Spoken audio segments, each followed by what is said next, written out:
El escritorio. El año finalizó. Voy a hacer mención de los casos más notables que sucedieron en el año pasado. Siguen dándole continuidad a muchos escándalos en el 2021, sobre todo con el gobierno loco. Yo sé que hay muchos otros casos por ahí que van a estar surgiendo porque el gobierno loco nos da una tendencia interdiaria de casos escandalosos. Este año comienza bastante divertido. El gobierno loco en 5 meses ha acumulado muchos temas. Primero prometió el caso de los policías, del aumento a los policías $500. Eso no se cumplió. Luego se habló de perseguir la corrupción. Primero, los casos de corrupción interior de policía, el viceministro que tuvo que renunciar. Es un caso de corrupción. Los casos de corrupción, el ministro de Educación, el Ministerio de Educación con el tema de la venta de nombramientos. Los casos de corrupción en el plan social. La entrega de los 103 millones de pesos a los artistas ricos. De hecho, dentro de ese caso de corrupción hay otro caso de corrupción, que es el asesor del presidente, o sea, un funcionario del presidente, que era Andolfi, esposo de Miriam Cruz, con 6 artistas que cobraron de esos 103 millones de pesos. O sea, él siendo funcionario cobró comisión de la contratación de esos artistas. Es un caso de corrupción también del PRM. El intento de cobrar, gracias a Dios, a Spotify, Netflix y los mismos de cobrar impuestos a los sueldos navideños, eso, gracias a Dios que la población se quejó bastante y eso no se aplicó. El aumento desproporcionado de la canasta básica y del gas, que es increíble cómo tú ves los huevos a 12 pesos, 13 pesos en un supermercado, que ni siquiera ha colmado. El caso de Kimberly Tavera y el Ministerio de la Juventud. El empoderamiento de la policía, que es el caso más grave que yo puedo decir que está sucediendo en la actualidad. O sea, le está dando un poder a los policías que va a terminar en algo peligroso, porque lo que se debió hacer primero es preparar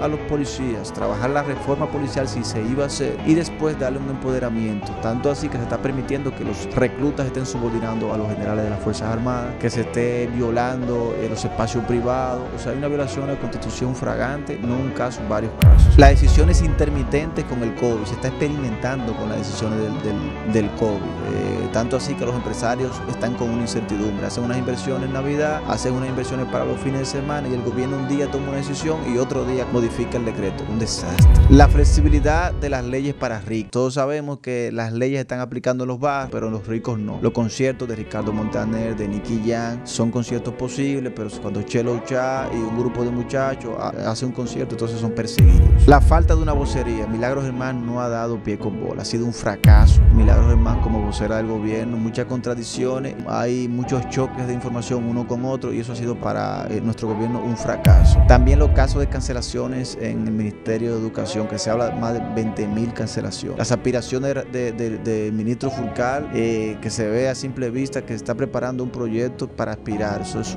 provocando entonces una negligencia en la gerencia del Ministerio de Educación. El plagio del logo marca país, una vergüenza que el ministro de Turismo con el presidente presente hablen de marca país y anuncien un logo que a toda vista se ve que era un plagio de un logo en ruso. La elección del presidente del Consejo Nacional de Control de Drogas, Jaime Marte Martínez, que estuvo envuelto en un caso de robo de vehículos donde él mismo y su chofer andaban con vehículos robados que no habían sido devueltos a sus dueños. Los $6.000 millones prestados, de los cuales $1.300 millones se estimaron de manera errada. O sea que la República Dominicana tendrá que pagar intereses por $1.300 millones que se tomaron de manera errada. Pero eso, en cualquier país del mundo eso termina la destitución del director de presupuesto. Por lo tanto, creemos que a la mayor brevedad yo creo que deben ser destituidos. Peñaguaba, con el caso de los 103 millones de pesos, yo creo que Peñaguaba debió costarle eso el decreto. El jefe de la policía, yo creo que el jefe de la policía, que es el primer jefe que yo creo que justifica lo injustificable, con el caso del empoderamiento de los policías, la violación a los derechos, la invasión a la propiedad privada, el maltrato tanto a militares de la Fuerza Armada como a civiles. Eso, creo que eso debe meritar la renuncia o la destitución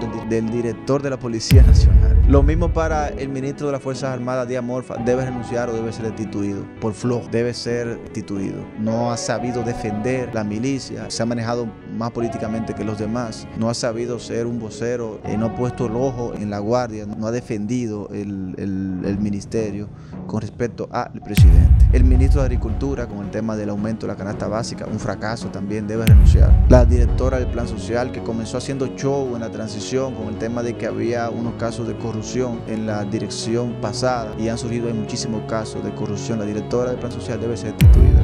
El Intran ha sido un fracaso también, o sea, todos los baches que ha cometido con el tema del transporte, el caos que hay en la 11 que no ha sabido gerenciar bien, debe ser destituida. a la brevedad. Ya hablamos de Milagros Germán y creo que Miriam Germán también debe renunciar. No porque lo está haciendo mal o bien, sino porque va a acabar con Miriam Germán esa posición de ella de haber aceptado la Procuraduría General sabiendo que estaba siendo utilizada como una venganza de Abinader para el PLD. Ella no debió sentirse utilizada. Miren que está enferma, siendo objeto de una estrategia política entre el PLD y el PRM. Miriam, si siguen esa vaina, Dios no lo quiera, se va a morir ahí con la presión y los 200, 300 casos de corrupción.